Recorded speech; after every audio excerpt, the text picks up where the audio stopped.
Hi, my name is Michael Siino, and I'm a member of the Lockheed Martin Leadership Institute Cohort X at Miami University.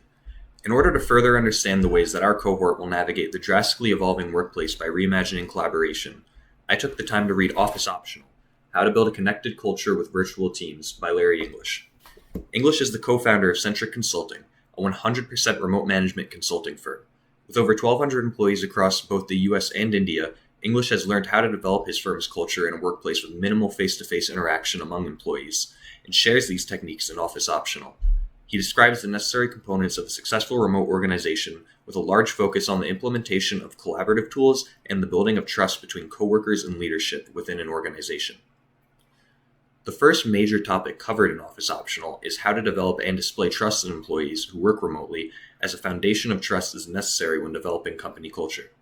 A common misconception that English points out is the belief that remote employees are less productive than their physical in-office counterparts.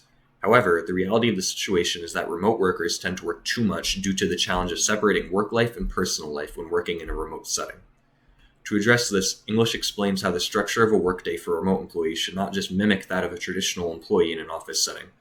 Within his own company, he instead minimizes any concrete rules for remote workers and encourages employees to take breaks as needed, and gives them the autonomy to do so as they wish. This mentality shows a shift from a traditional workday setting to a culture that is designed for remote employees.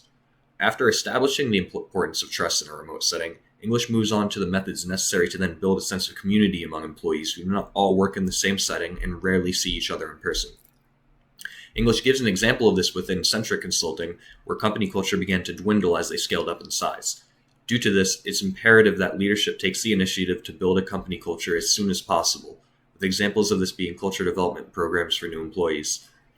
Additionally, the lack of a physical workspace removes a majority of regular human interaction among coworkers, making the building of strong interpersonal relationships exceedingly difficult without any initiative from leadership.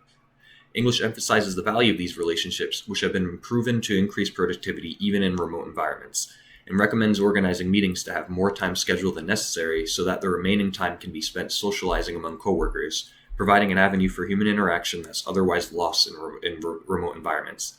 Lastly, in order to facilitate the building of strong relationships among coworkers, English illustrates the importance of high-quality collaborative tools. The lack of the necessary collaborative tools can make interpersonal interactions feel like a chore, killing company culture instead of building it. By providing your organization with a suite of collaborative tools, with social disparities between in-person and remote environments will be minimized, allowing for the creation of a remote company culture that is just as strong as any traditional workplace setting.